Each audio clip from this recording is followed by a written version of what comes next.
somewhere in the distant reaches of space.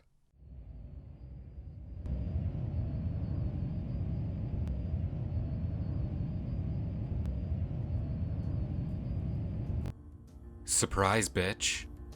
I bet there was a moment just now when you thought to yourself, oh thank God, thank the Maker, thank literally what the hell ever recalcitrant entity was, is now, or perhaps always has been responsible for piloting this story.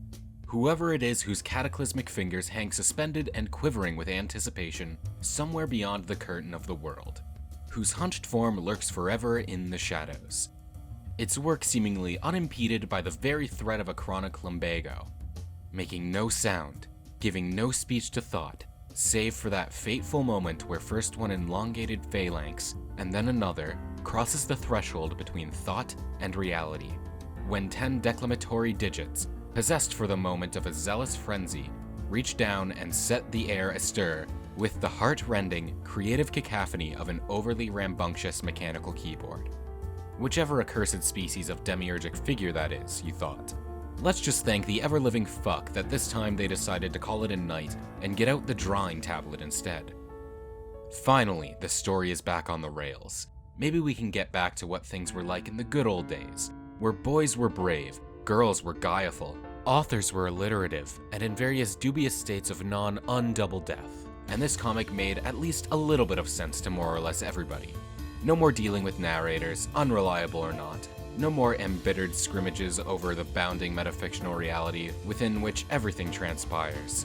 No more stupid tang-tinted text. Your collective sigh of relief is deafening. Well, tough shit. This story... Dirk? What are you doing in there? Ah, fuck. Hang on a second. Gotta take care of this. Rose's voice echoes tinnily out of my new alchemicized computer-integrated shades. The infidelity of the transmission is due to her voice being slightly too high definition for the speakers to reproduce it faithfully. There's an audio format even better than analog, it turns out, and that's what replaced Rose's vocal cords when I scooped up her rapidly dissipating soul and installed it in a robot body. I have it on authority that decanting is sometimes necessary to ensure a wine is at its best. I like to think that the same was ultimately true of her. Oh, nothing important. To the extent that anything that you or I do is even capable of being unimportant anymore. Which extent is admittedly teetering a few microns shy of jack dick right about now. The point is, don't worry about it. I'm just doing a bit of housekeeping. Well, pardon me for interrupting a prior engagement. Don't let me get in the way of all the dusting you must be doing. I just imagined you wearing an apron over your god-tier outfit, and almost felt my facial fuselage buckle in such a way as to approximate a fleeting smile. Fuck, you got me. Your uncanny seer powers are at work once again. I'm just waiting here for an errant gust of wind to jostle my petticoats, unfortuitously exposing my undergarments to the lurid gaze of whatever prurient peeper might be watching. Don't look! I cry in futile embarrassment, but the damage is done. My fragile anime purity has been shamelessly violated. Ah yes, the animes. A bottomless resource of good-natured humor. That ungodly noise of screeching metal you just heard was my titanium-reinforced thorax crumpling into a cartoonish posture of helpless mirth. Alright, we get it. You are literally a robot. No need to keep pointing it out every chance you can get. I used to get enough of this with the autoresponder. I'm just playing along. One of the fundamentals about science fiction is that any artificial beings must make their inorganic nature known at every juncture they can. Do overly precise and completely meaningless statistics that you pull out of your ass on the fly also count? Oh, absolutely. That's one of the first things you just sort of spontaneously learn while being booted up. For example, I've calculated that by making these remarks, I've raised the base level of amusement in any conversation by 36%. Well, I don't personally find them very funny. No, but I do. It averages out, you see. Okay, but what are you actually calling me about? I just thought you might like to know that we're getting pretty close to your chosen crash site. We can head down to the planet below as soon as Terezi's finished working out how we do that. How to land? Wait, crash site? Yes. Among the features of this ship that were considered indispensable by its creator which included multiple fully stocked drinks cabinets, a movie theater, and an 8-lane shooting range. A landing gear appears to have fallen just a little outside the realm of vital, or rather, hurtled into the ground, like we'll be doing, in case the message wasn't clear. Ah. Gotcha. God damn it, English! Assuming your busy work is more or less done by now, I'll get Terezi to set a course, if she hasn't wandered away from the helm already. She's been getting pretty impatient. So, I just want to get this on complete lockdown before I strap myself into the safety harness we'd all better hope wasn't also omitted from the design schematic of this stupid ship. We're letting Terezi smash us into the planet we've been hunting for 3 years? Should she even be driving this thing? Don't be such a chud, Dirk. Of the 3 of us, she has by far the most experience operating any kind of flying vessel, and just as much, if not more, experience of crashing them. Besides, it's not like the 2 of us have anything to worry about. It's Terezi that needs to be careful. She's functionally mortal, remember? You mean to say that you don't think we'd be in peril if it came to it? There's nothing about our situation that strikes you as falling within the bounds of precarity as far as the rules are concerned? Oh, you're right. I suppose I hadn't thought of that. But I think we can remain calm in the knowledge that nothing particularly heroic is going on right now. At least, not that I'm aware of. Right. Give me a couple more minutes here, then we can head planet side. There's a few stray dust motes still left to eradicate. Just don't get too attached to having everything organized neatly, will you? Rose signs off the call without much fuss. She knows that I'm not really cleaning, but doesn't care enough to know what I'm actually doing. I know that she knows this, but I don't care enough that she knows, nor do I care that she doesn't give a shit. We're all just here, not giving a flying fuck, like a normal, functioning group of people. I walk... Oh no, right. I don't have to do that explicitly. It's easy to get in the habit of just narrating everything, even when it's a bit creatively redundant. This is where the advantage of visuals comes in, to make my life as an omniscient overseer a little bit less tedious. I can just do whatever, and we can all see it happen, and nobody has to fight with a testy cherub lady for control of their own legs or anything. No need to pull a whole thesaurus out of my ass just so I can go to the bathroom. Seriously, it's a big relief. That doesn't mean this, gestures to the narrative, isn't still going to be a thing though. Sometimes retreating back into the warm, welcoming folds of traditional prose is just going to be the best way forward. And as someone whose mind is uniquely capable of understanding this conceit, I'll be the determining factor as to when and where it happens. I think that's more than reasonable. And yes, I am capable of being reasonable. All in all, I think you'll find, as far as narrators go, I'm an excellent... On second thought, maybe that's a bit of a problematic phrase. Yeah, yikes, that one's got a sordid history. Best we steer clear of it. We're all lucky I'm around to make these kinds of sensitivity judgments on everyone's behalf. Speaking of which, I think it's time I started undoing some of the more egregious mistakes this story has been subjected to over the years. Yes, I'm talking about that guy. The other orange one. Remember him? Vriska got stalked by him a bit, and it was uncomfortable for everyone concerned. Anyway, the point is that he fucked up big time, and I'm here to clean up the horse shit. It's time to get this story back on the rails, back to what it was always supposed to be. I know it, and you've somehow always known it too. There was something else. Some other route that Homestuck was meant to take, but then didn't. A way that wouldn't have spent so much time dicking around with stuff nobody cares about. Like seriously, why did we all have to sit through talking about everyone's most intimate and private feelings for 200,000 fucking words? That would never have happened in Act 1. Where did it all go wrong? I've had some time to think about these kinds of problems, and to come up with a solution. And I'm prepared to do what he couldn't, in order to save Paradox Space from the destruction brought upon it. I'll do what it takes, and don't think I won't. The author is dead. Long live the author. Look, I know what you're all really craving. I've been studying Canon, or rather, what's left of it. And I think I've found it. The critical moment, in the wake of which everything started to take a nosedive into the protracted, endless slog of sheer insufferability we got saddled with near the end. This was the single most crucial error in the process that led to the present situation. The day when the story was wrested, screaming from the arms of its readers, like a bawling infant, and carried helplessly away, from then on to be raised according to the whims of a masochistic menace, with no thought for you, the common fan. So now, I propose we turn the clock back to a better era, and take back what was rightfully ours. No longer will the way forward be subject to tyrannical rule. No more shall the will of the masses be cajoled and browbeaten by the impervious husk-nasty diktat.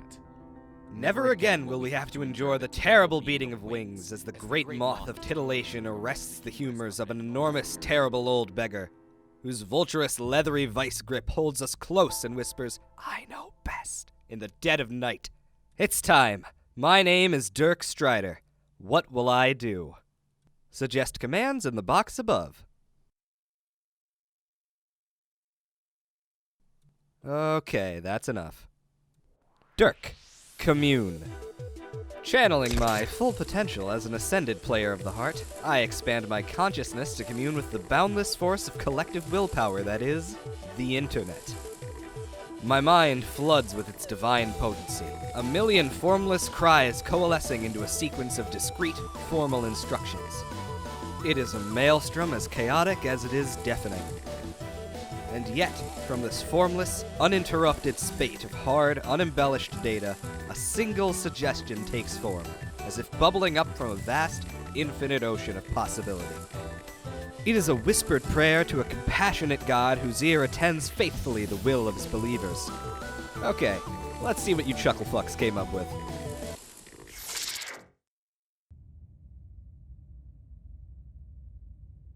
Stop making Homestuck.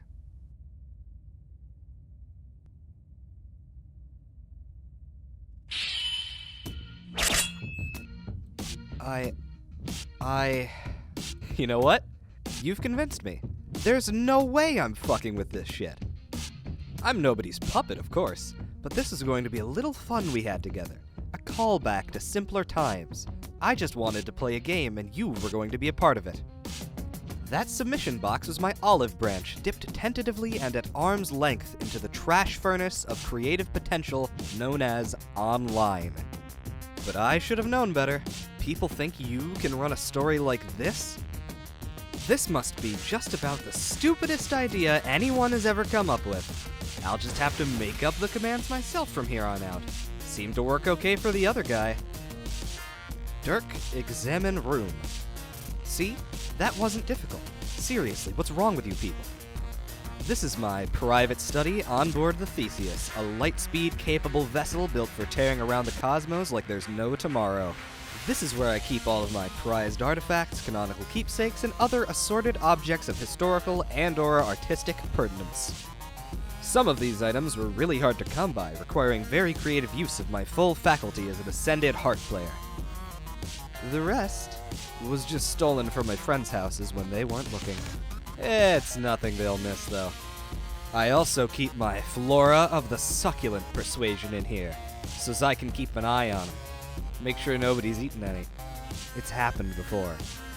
This is where I come when I want to sit and think about important plot details, which is pretty much any time I'm not training or laying down mad enfilades of philosophical shit with bros. It's important to have things around to remind me of where we came from.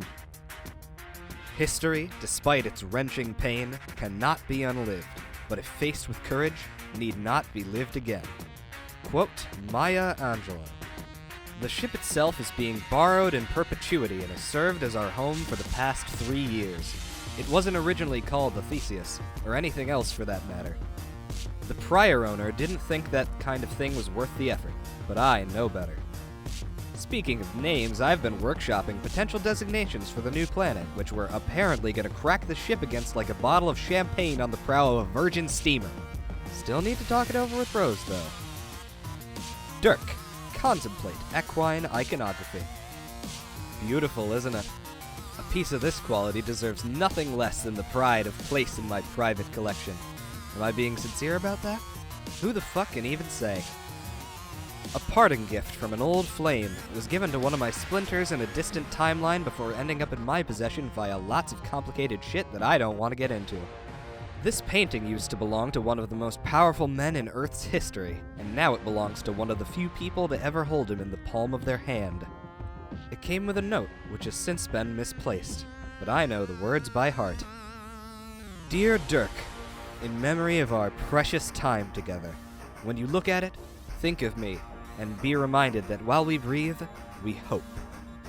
From B.O. Paint. Paper. Get to work. Nah, this is face paint, not for painting pictures. Unless those pictures happen to be on a face, I guess.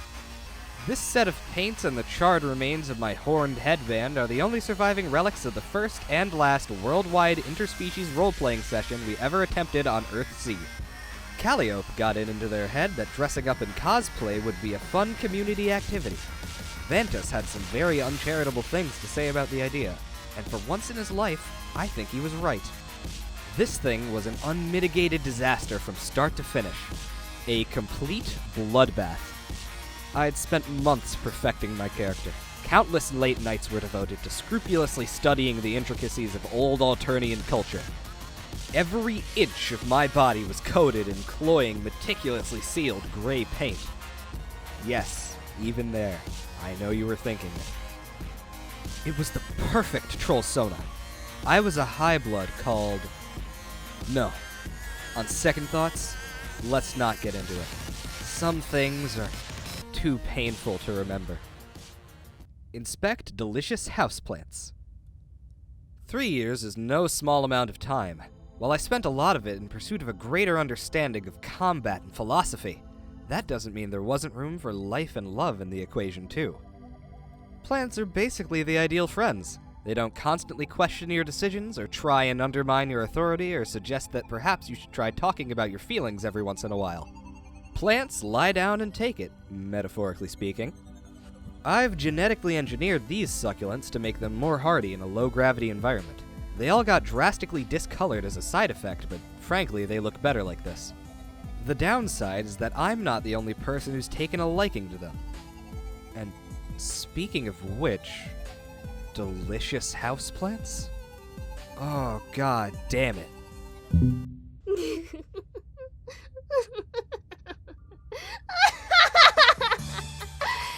should have seen your face. It was as plain and featureless as ever. Just like the quailing tang of your overbearing orangeade bros. How does it feel to be dancing to someone else's tune for a change, you poofy-panted, pomegranated princeling? Terezi, always a pleasure. I see you found the command terminal. Please feel free to stop fucking around with it right about now. You're messing things up before we even get started.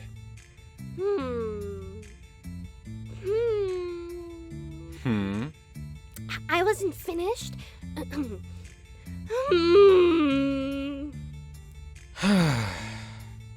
considered your generous offering very carefully, but I'm afraid I have to decline. Put yourself in my shoes, Dirk. Except don't actually do that, because I don't want you to sully these delicious red slippers with your pseudophorus ninja feet. It seems to me that letting me boss you around for a few minutes is the least you could do to make up for what probably amounts to the most boring intergalactic voyage in the history of space travel.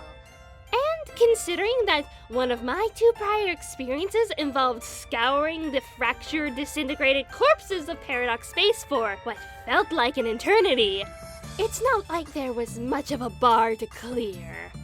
There's only so many times a girl can sniff her way through the in-flight selection of East Earth animation before she gets sick of the smell. I'm sorry to hear that. Although, in fairness, you came along of your own volition. It's not my fault the journey didn't live up to your expectations. That's a lie so filthy that just smelling it makes me want to go throw up in the nearest toilet. I had very little say in the matter. We both know that you manipulated me into it with your princely wiles. Princely wiles? Are you flirting with me? Is this a collisionist thing you're going for here? Ew, no! I'm flattered, but I don't really go for aliens. Or girls. Or alien girls, for that matter. 2 yucks don't make a yum. Excuse me while I wipe off the spittle from my chin from another impromptu barf fest. I'm talking about your Genesis Frog C's inability to shut up, which seems to have somehow reached a mass so critical, it's opened up a wormhole in the fabric of reality itself. You've started doing that thing again, and it's completely insufferable. Oh, sorry.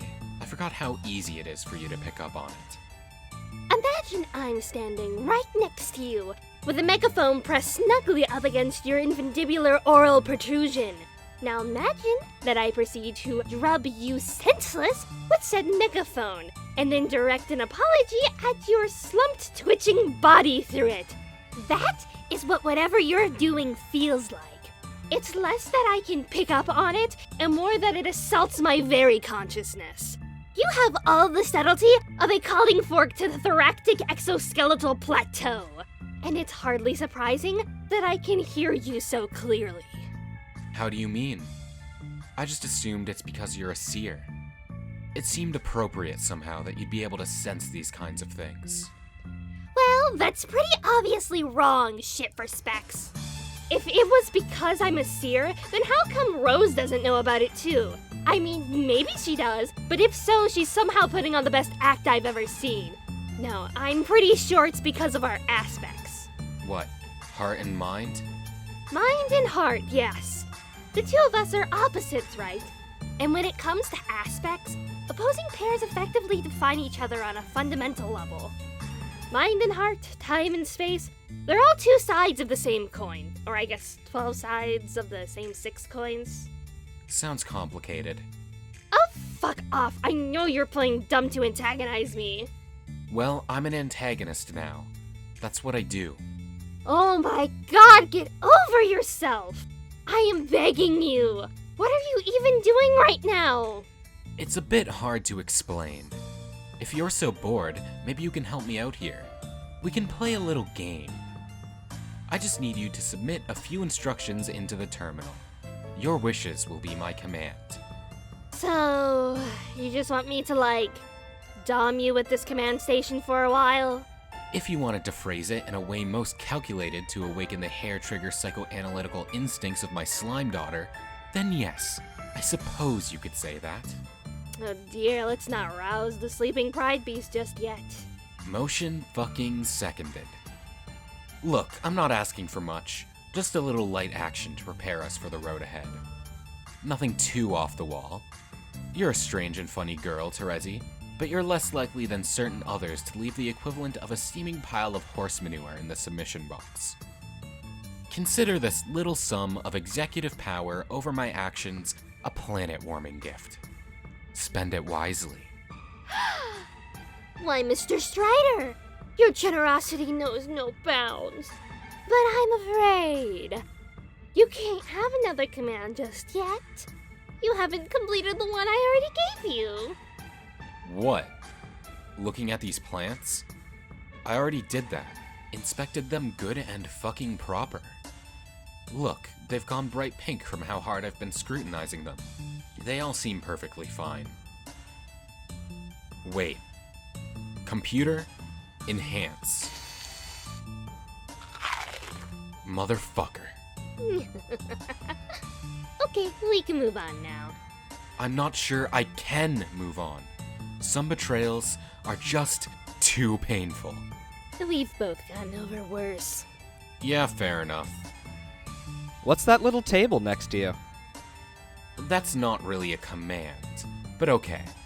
This is my kotatsu, a Japanese-style low table. A small heater is hidden under the repurposed blanket and can be used to keep warm in the colder months. In the freezing depths of interstellar space, however, this is basically all the time, so the heater is always on. I like to sit here when I'm drawing or reading. It's pretty cozy. On top is a drawing tablet, and over there is my katana. It's said that the pen is mightier than the sword, but I like to think they're both situationally dependent weaponry. Sheesh, okay, I didn't ask for your entire sordid history with this adorable little piece of furniture. Or your dumb philosophical musing. Hey, I think that's my tablet. Don't look at me. That thing could be anybody's. Liberate Lalondian Library. That one was a bit alliterative, but I think you're getting the hang of it. You want me to pick up this book, right? Does Rose know that you're using one of her novels to prop up that disgustingly tacky chair? I'm still not an expert on Earth family etiquette, but that doesn't seem at all polite to me. Well, no. But have you read it? Yes, or at least I tried to. She gave me a copy once you finished working on it last sweep. As far as books go, it's very dense.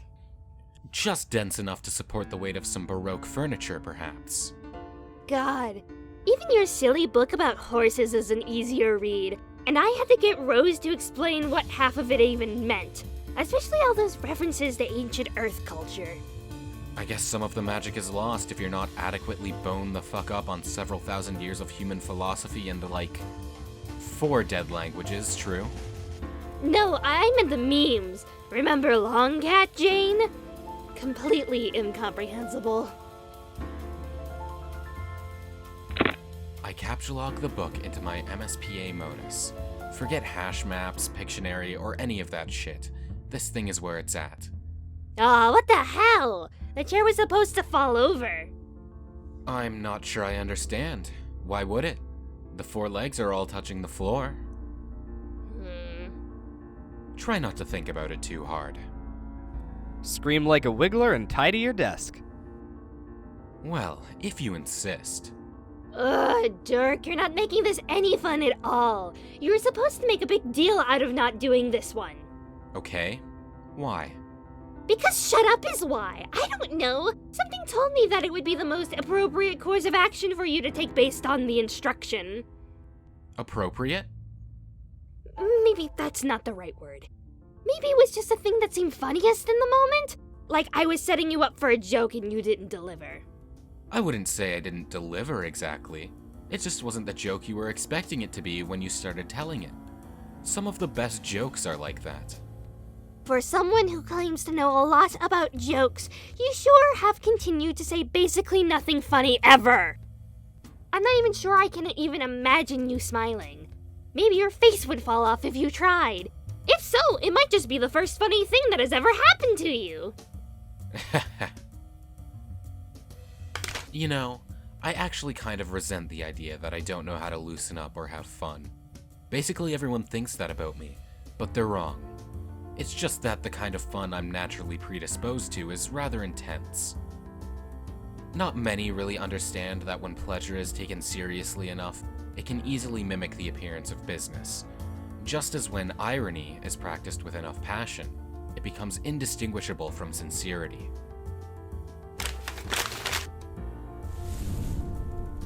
Do you want to talk about it? Absolutely the fuck not. Okay. What even is all that stuff just lying around over there anyway? Are you arranging a shitty little art gallery on the floor? Not quite. It's something a bit more important than that. We've made some good progress by now, so here, let me show you something. Smell this, Terezi? This is a panel. Okay. Can you tell what it's depicting? Hang on! Need to get closer to the screen. No good. I'm having a hard time making it out over the delectable rug you're standing on. That's alright. This actually helps me illustrate my point. The panel is a drawing of me, showing the panel to you. Now, what did I do there? You dropped it back on the floor again. Yeah, but in the panel, I'm still just standing there holding it up. In order to communicate what I did to anyone watching, you'd need another panel to show the result. Or I suppose they could listen in on the conversation we're having right now, and infer that I dropped it from what we're saying. That would also work. In that case, the words provide the information that the picture would have done, without me having to pull a whole new panel out of my ass just so that someone could confirm that yes, I did in fact drop the panel on the floor. That's the one thing I always found difficult about making comics with Dave. You have to draw everything. Exactly, but sometimes visuals are just a more effective way of doing things. So finding the right combination of words and pictures to communicate an idea efficiently is where the artistry lies. And sometimes that means dispensing of one or the other entirely when appropriate. Like so. Ah, not again! Oh, simmer down. What I'm trying to communicate to Terezi here is that there really doesn't need to be a panel showing anything at all for a given beat of the story. Obviously, most of you know this already, since lots of stories get by just well without a single visual element. For the sake of precedent, I'm saying that we can cloak the visuals entirely and continue with narration alone, replacing the panel with a block of text like this, which we can call a prattle from now on. Such a device will be vital going forward, and so I dedicated some time at the outset to acclimatizing you to its effects. Its purpose is extremely practical. Things have been going a little slowly for a while, but now, see how much we are able to accomplish with just a few short statements. Terezi begins feeling a bit impatient with all this metaphysical discussion, and decides to turn her energy back towards that most noble of pursuits, pranksterism. She starts sending a constant stream of rapid-fire commands through the terminal, her fingers fluttering over the keys like the wings of 1,000 migratory monarch butterflies. And just as quickly, I spring into action, performing every last one of her instructions to the letter, no matter how brazen, physically strenuous, or narratively questionable. Furniture is overturned, books are defaced, and posters desecrated. Objects are picked up, put down, discarded, combined, separated, and ejected from Silodexes in all manner of directions. Terezi's debasements aren't confined merely to fucking around with the upholstery. Oh no. Her commands start to take a turn toward the slapstick. Pratfalls, feats of contortion, and increasingly ridiculous facial expressions are called for. She has me undertake the most intense workout routine Paradox Space has ever seen, all while whistling the entire discography of the Swedish pop group ABBA, which she's recently taken a liking to for some godforsaken reason, and which, coincidentally, was a favorite cultural weapon of her imperious condescension back on Earth centuries ago. Mamma Mia in particular was repurposed as a sugar-coated propagandist piece calling for worldwide submission to the Batter Witch's dictatorship. My, how can I resist ya, as the old saying goes. Various arcane and legendary dances are exhumed from the tomb of antiquity and performed with anachronistically reckless abandon on every horizontal surface available. The Charleston, the mashed potato, all the numbers from Riverdance in alphabetical order. Then, I'm instructed to sit smack in the middle of the carpet and begin slapping myself silly. Just go absolutely all in and hold nothing back. Stop hitting yourself. Terezi cackles as for 30 uninterrupted minutes, I obediently clobber myself around the face until my cheeks are glowing brighter than the heart emblazoned on my chest. You're welcome. Okay, that was pretty good. See? I told you. I told you I could have fun.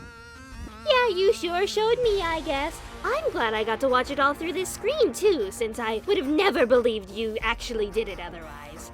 Even though I still have no fucking clue what it is we're even doing here. Can you just hurry it up so we can finally get off this ship?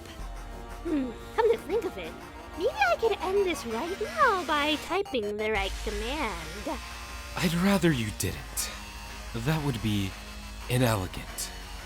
Why do we even have this thing anyway? I thought they were for exiles to use.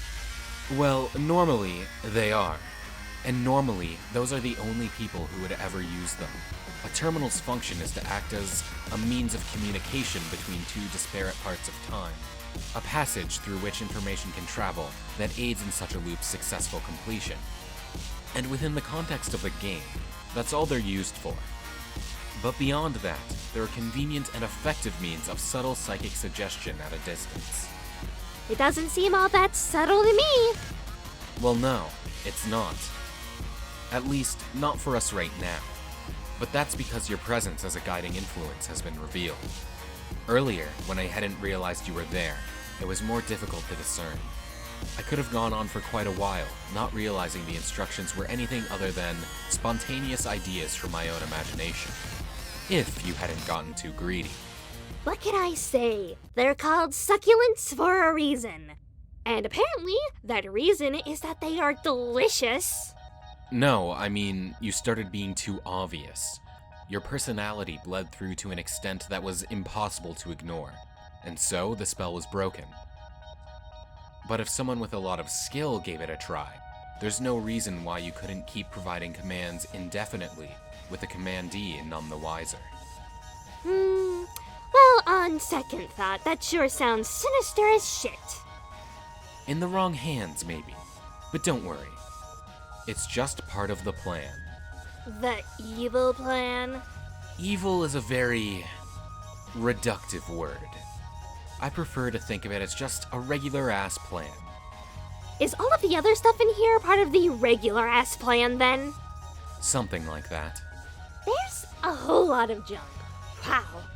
I even smelled some of this garbage in sweeps. Oh, wait. Is that...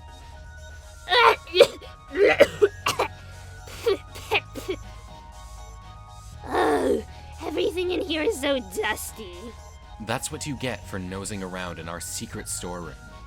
I'd ask you not to contaminate the ectobiological equipment with your own genetic material, but... Yeah, too late, sorry. Whatever, I was about to clean it anyway. I don't see what's so secret about this place anyway. I mean, there are only 3 of us on this ship. It's not like there's anyone to even hide things from. Or anything worth hiding, for that matter.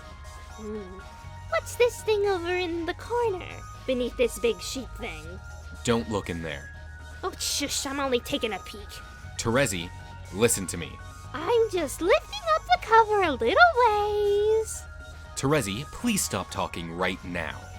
Dirk, holy shit, what? Terezi stops talking immediately, her mind suddenly free of any and all inclination to take a look at what's behind the curtain. What curtain? In fact, she is quite certain there have never been, and never will be, any objects covered by fabric located anywhere in the storeroom. You asshole! I did ask you to stop. Okay, actually, fuck this. What am I doing here? Why am I even wasting my time watching you run around in your stupid room full of trash talking to yourself? I've got a ship to crash. She turns toward the door and walks out, past the command station, down the hallway, and into the control room, where she begins the necessary preparations for taking the Theseus out of orbit and down to the planet below. Dirk, get this show on the road.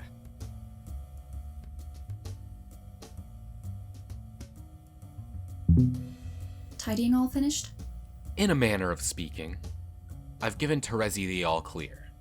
Or, I guess just kinda pissed her off enough to kick this whole thing off once and for all. Okay. So, I guess today is finally the day everything's been heading towards. You could put it like that, yeah. At least, we're aiming to frame it that way. Our actions from this point on will form part of a crucial inner mechanism, tucked away behind the tightly sealed, metallic service hatch of reality. One which will be of our own creation, but by which all practical considerations might as well have always been there. And if we're successful, the distinction won't be significant enough to matter to just about anybody. They'll be too busy getting their minds' dicks collectively blown.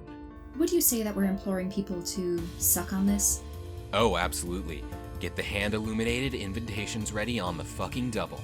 Hilarious fellacioid imagery notwithstanding, there's something about today that feels... Exciting? I can understand that. We've been waiting a long time. I was going to say portentous, with both the positive and negative connotations that word usually has. You've got misgivings, then. I wouldn't even go so far as to call it that. What I'm feeling is hard to explain to someone whose being is not inextricably linked with the very concept of fortune. The sensation probably doesn't even have a name, come to think of it. Not too many people have ever been in our position before. Just about none, I'd bet. Right. But if I had to describe it, I'd say that misgivings, hunches, doubts, and so on are supported on a foundation of unknowing. And along with that absence of knowledge comes a commensurate feeling of dread or worry, fear about the potential calamity yet to come. On the other hand, while feelings of positive anticipation also tend to stem from a lack of certainty about the future, the presumption of good fortune allows the uncertainty to become excitement. It's the glee of a child who knows not what the gift contains, but can evaluate from prior experience that it's likely to be something good. Can't empathize. Dirk, you are tragically capable of sucking all joy and convivial sentiment out of basically every situation you find yourself in. Thanks. Anyway, this feeling you were talking about, I take it that we're not dealing with either giddy enthusiasm or paranoid foreboding then? No. My point is that the present moment feels like neither of those two cases. But crucially, it's not because there's nothing to anticipate. Far from it. Instead, it feels like the very notion of fortune is simply out of the question as a means of describing the potential outcome. As though, in this moment, luck isn't either strictly real or not real, or somewhere in between, but absent of meaning completely. Luck took one look at our itinerary from here on out and said, "You'll just have to go on without me." Luck rolled over the other side of the dictionary and said, "Not tonight, sweetheart. I've got a wicked fucking headache." Exactly. Except now I'm the one with the migraine. Well, whatever that means, it doesn't sound good. I didn't know that robots could even get headaches. I'd say it's more of an ontological existential headache, but that already describes basically everything that's ever happened to us up until now. And also sounds fake as shit. Is there nothing I can say that'd take the weight off your mind? For what it's worth, I think we've got this plan riding at a level experts might describe as pretty solid. We scanned for Spurbin technology, so we know for sure this is the right planet. Wheels are already in motion and all that. This thing is on lockdown. Hermetically sealed, even. Shit's tighter than a pair of English-occupied micro-shorts. You aren't going to believe this, but it turns out that the deranged, horny ramblings of a spurned anime obsessive have essentially no therapeutic properties whatsoever. And contrary to common wisdom, talking about the problem doesn't seem to have eased my state of mind either. I doubt you could say anything to make me feel better. If anything, I feel worse now than I already did. It's like the notion I was trying to describe was so conceptually insubstantial, so resistant to concrete definition within any meaningful frame of reference, that even thinking about it as an idea made me somehow existentially unsound. And not in the way I used to always feel, back before John made the choice to validate our canonical existences axiomatically. Foreboding I can deal with. I'm a seer. Sooths are mine to say. But this is different. Well, if talking about it didn't help, maybe talking about how it felt to talk about it might just enlarge the problem geometrically. Fair point. Despite what she thinks, little by little, Rose begins to feel her head clear of concerns, semantically dubious or otherwise. Her understanding of my ascended existence doesn't include this degree of meta-narrative potency, so her doubts as to my words' healing powers are understandable. I don't take it personally. For someone whose sense of self is so boundless and infinite as an ascended Prince of Hearts is, the fact that I'm able to perceive something in any way other than personally might come as a surprise. But, then again, taking things in stride is basically my whole deal at this stage. You might even call it my namesake. And so, it's with a stony expression of implacable calm that I endure the increasingly violent tremors now coursing through the Theseus as it begins to breach the new planet's stratosphere, vibrations unruly enough to churn even the most adamant of stomachs to a nauseous froth. With brow unfurrowed and mouth pixel-perfectly horizontal, I withstand the spasmodic adjustments and course corrections, which together comprise the rambunctious intergalactic road rage of a chaotic lawful alien woman with a voracious appetite for alchemically discolored ornamental plants. All manner of shit goes tumbling helplessly to the floor/walls/ceiling, and I don't even seem to bat an eyelid. Or maybe that's just because my shades are in the way. In the face of impossible stupidity, I am as unfazed as ever.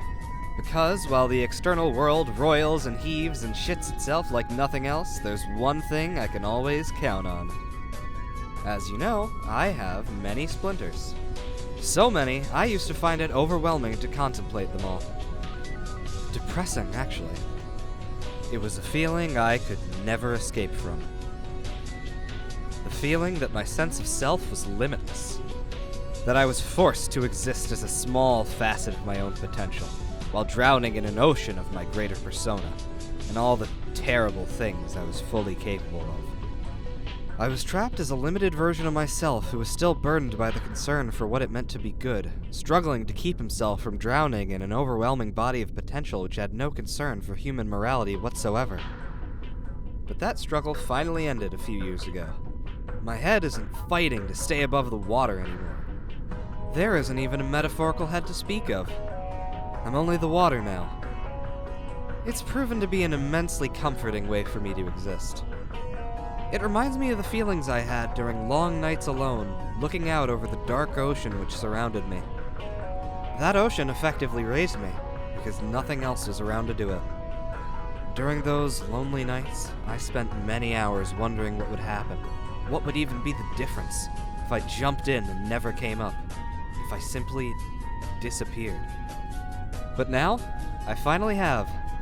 I've disappeared into the infinity of myself, and I am magnificent. What's that noise I'm hearing? It sounds a little bit like a cat being caught in a ventilation fan. A sort of inhuman screeching combined with the grinding of metal? Are we even going to make it to the ground? Oh, no. The ship's fine as far as I can tell. That's just Terezi laughing. Oh. She's enjoying this, isn't she? I suppose so. Haha. What? The mood is kind of infectious, actually. I suppose it's about time we had a little fun around here. Glad to hear it. Rose, Yes, Dirk? how do you feel about games?